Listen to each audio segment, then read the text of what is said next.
In the cool, silent depths of the San Francisco Art Museum's basement, Melissa Johnson found a familiar peace. Here, surrounded by the delicate ghosts of 19th-century watercolors, she could breathe. The dim light was a welcome retreat from the bright, judgmental world above, especially today, a day she'd quietly escaped another bustling family gathering.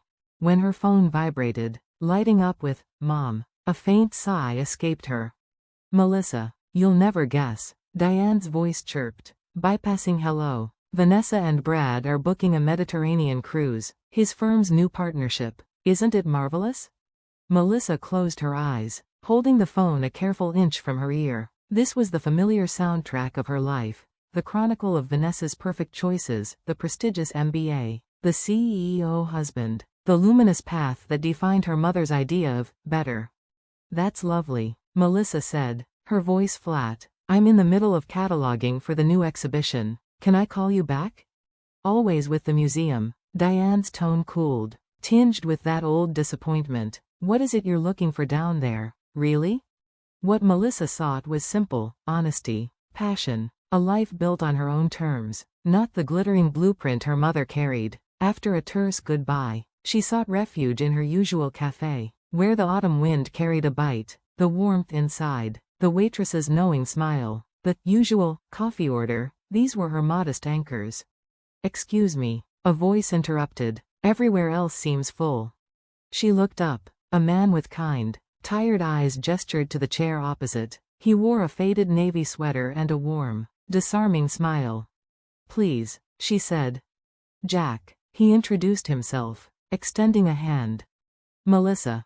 He was a taxi driver, he explained, a job that gifted him fragments of 1,000 city stories. His curiosity was genuine, his intelligence evident not in boasts, but in thoughtful questions. When he asked about her work, his admiration felt uncalculated. For the first time in recent memory, Melissa felt seen, not as a comparison, but as herself.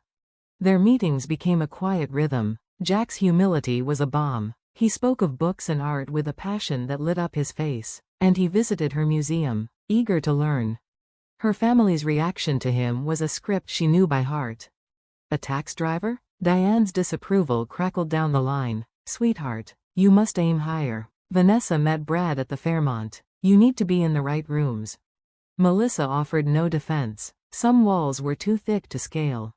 One evening, rain tracing silver paths down his apartment windows, Jack took her hand. "Meeting you is the best fare I've ever found," he said, his thumb stroking her knuckles.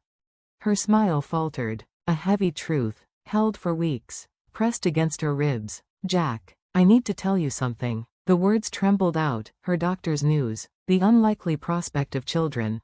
He didn't flinch, his grip tightened, an anchor in her sudden storm. "I love you, Melissa. That's the only future I'm interested in." The relief was a tidal wave, washing away a fear of rejection she'd carried alone. When she shared the news with her family, Diane's response was clinical. "See? This is exactly why you need financial security. A man with means could afford other options." But Melissa's heart was decided. She would marry Jack. There were small mysteries, of course, phone calls he took in another room, gifts that seemed beyond a driver's budget. "I have good connections," he'd say with a wink, and she trusted him enough not to dig. Vanessa made a final, perfumed plea before the wedding. "Be serious, Lissa. Brad knows executives, investors, real prospects." "I love Jack," Melissa replied, her voice steady, not a title. The morning of the wedding dawned clear over a modest garden. In her simple dress, her grandmother's shawl around her shoulders, Melissa felt a calm certainty. Her father, Robert, found her in the dressing room, his eyes glistening. "He's a good man," he whispered, his calloused hand squeezing hers. "Your happiness is everything." The ceremony was small, heartfelt. Jack's few friends beamed. Her family sat stiffly in the back row, a portrait in silent critique. The reception under the white tent began politely, but as champagne flowed, the tension thickened. When Diane was called for a speech, she rose, unsteady, her smile sharp. She began with Raoul wishes, but her words soon curdled. Melissa always took her own, unconventional path. A sip of champagne, a brittle laugh, Who would have thought? My daughter, marrying a penniless cabbie, and with her, little issue. What a pair. The air vanished from the tent. Melissa's world narrowed to the crushing heat of her own cheeks. A stifled, complicit giggle came from Vanessa's direction. It's true, Vanessa murmured, just loud enough, glancing adoringly at Brad. Robert stood. A low, Diane. That's enough, rumbling in his chest. But she waved him off. Then, Jack stood. He leaned close, his voice for Melissa alone, calm as deep water. Should I tell them? She searched his eyes, finding only steadfast love. She gave a tiny, tear-streaked nod. Jack approached the microphone. The tent held its breath. Thank you all, he began, his voice quiet yet commanding. It's true, I drive a taxi, twice a week, on schedule. I love it, it keeps me connected to the real, breathing city. He paused, letting his gaze sweep over the stunned crowd. But it's not my profession, it's my reminder. He continued, matter of fact, 10 years ago, I started a tech company in a garage. It was acquired. I've built a few since. My last venture, Innovate Now, was sold last year. The name hung in the air. Brad, Vanessa's CEO husband, jerked forward in his seat, his face draining of color. Martin? Brad blurted, standing. J. Martin? He turned to the guests, his voice tinged with awe. He's a legend. The Innovate Now deal was rumored over $2 billion. A collective gasp rippled through the tent. Diane's hand flew to her mouth. Vanessa stared, her glass frozen midway to her lips.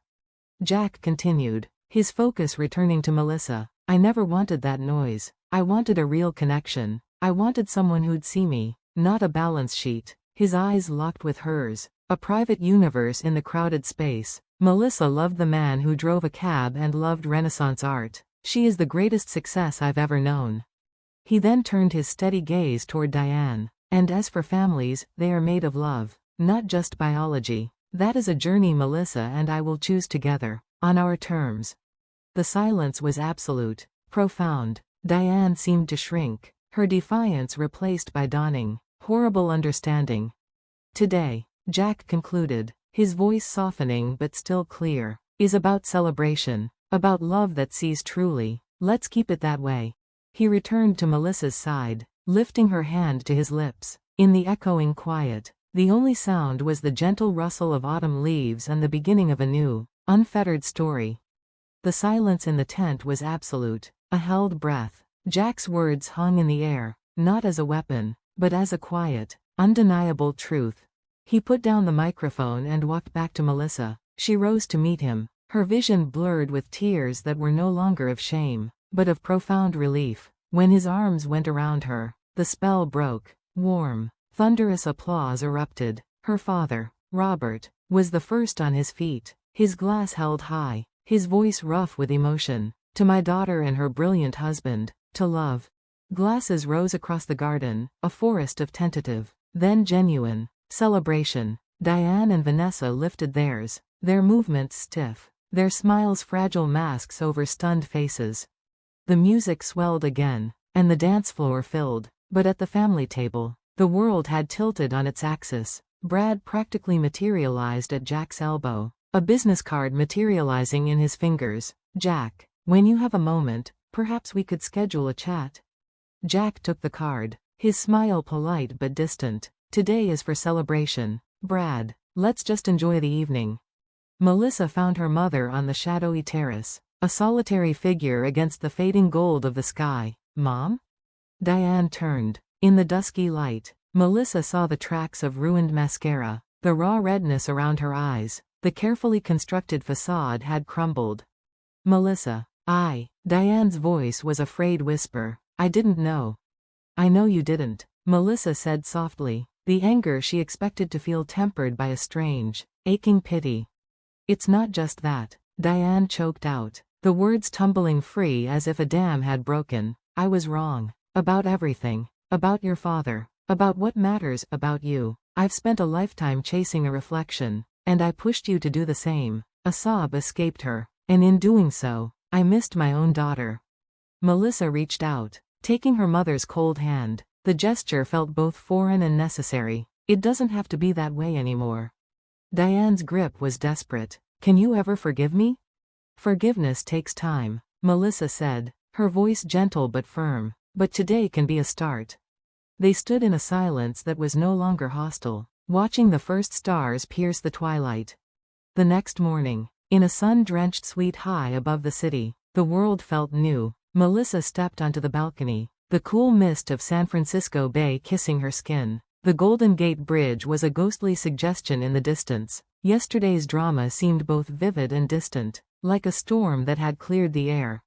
Inside, Jack handed her a steaming mug of coffee, a wry smile on his face. Your phone. He nodded toward the nightstand. It's been buzzing like an angry hornet since dawn. Melissa picked it up. 15 missed calls, a cascade of texts, all from her mother and sister, a record. They've never been this persistent, she murmured, a humorless laugh escaping her. I'm not surprised, Jack said, sipping his coffee, but it's your call, literally. Melissa took a fortifying breath. Why didn't you tell me about all of it? Jack set his cup down, his gaze earnest. Because the moment people hear billionaire, the person vanishes. They see an opportunity, a symbol, a blank check. I met an art curator in a cafe who liked my thoughts on Caravaggio. That was a miracle. I wasn't ready to risk it. She understood. Hadn't she spent her life wanting to be seen for her own passions, not her family's projections? She nodded. Okay, Mom first. Diane answered on the first ring, her voice tight with anxiety. Melissa? Thank God. I've been so worried. Good morning, Mom. Yesterday, I am so deeply sorry. Jack is extraordinary. Your judgment was perfect. Melissa closed her eyes. The subtext shimmered beneath the apology like a coin in shallow water. Mom, she said gently, cutting through. Be honest. Are you saying my judgment was perfect now that you know about Jack's success? The pause was heavy, full of silent struggle. Yes, Diane finally admitted. The word a defeat. I am ashamed to say that is part of it. But seeing you, the way he looks at you, I was blind to what real happiness looks like. I am sorry I tried to steal that from you. It was the most honest thing her mother had said in years.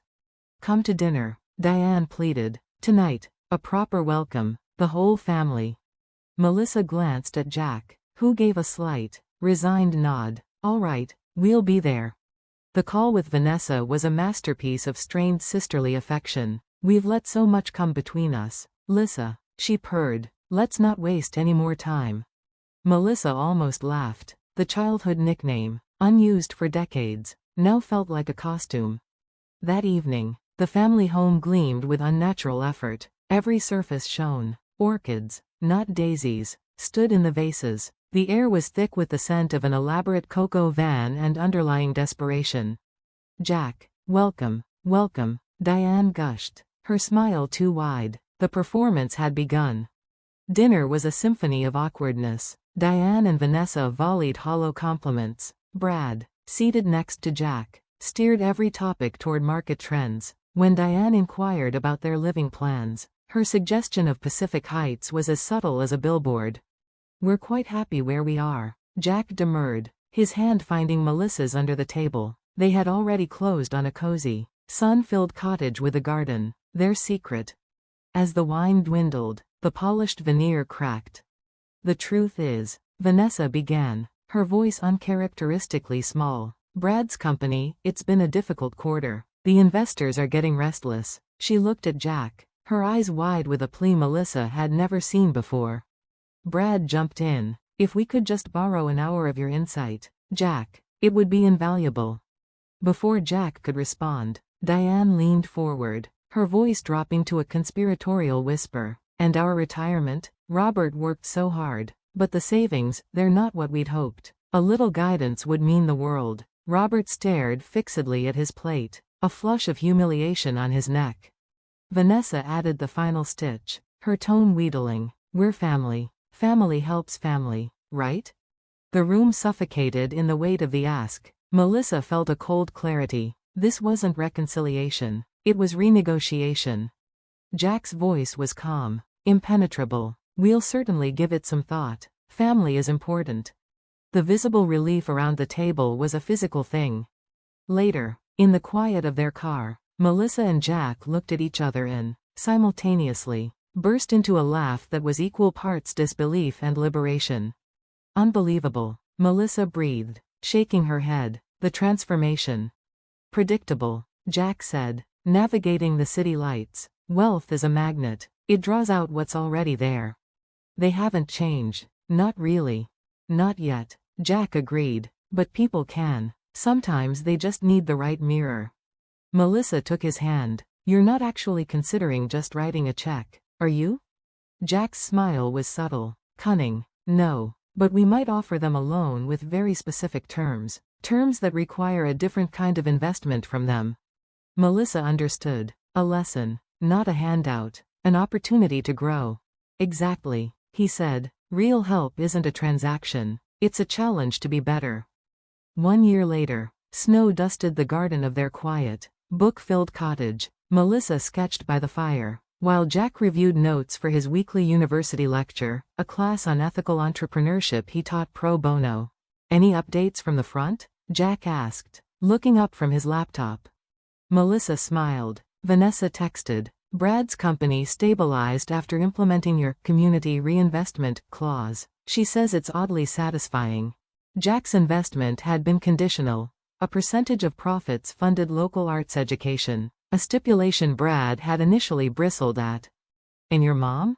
She's at the shelter 3 days a week, Melissa said, warmth in her voice. She called yesterday to ask if they'd accept donated art supplies. She's found a purpose. The trust they'd set up required Diane's volunteer hours. The duty had, miraculously, become a joy.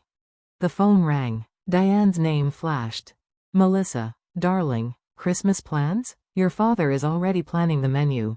We'll talk it over. Mom. There was a pause. Then Diane's voice, softer, genuine. I hope you know. I can't wait for the day I get to be a grandmother. We both can't. Melissa's heart softened. She looked at the adoption paperwork on the coffee table, then at Jack. He nodded, his eyes full of shared hope. Actually, Mom, Melissa said, tears pricking her eyes, we've started the process, the adoption process. The gasp on the other end was pure, unguarded. Oh, Melissa, that's wonderful. Diane's voice broke. You will be amazing parents, truly amazing. When Melissa hung up, she curled into Jack's side. She meant it. Jack held her close, his chin resting on her head. Change is slow, but it's real. The best wealth, he whispered, isn't what you have, but the clarity to see what's always been valuable. Outside, the snow fell steadily, wrapping their home in a silent, hopeful blanket. Inside, by the fire, a new family was patiently, lovingly, being built, not from expectations, but from choice, honesty, and the hard-won grace of a second chance.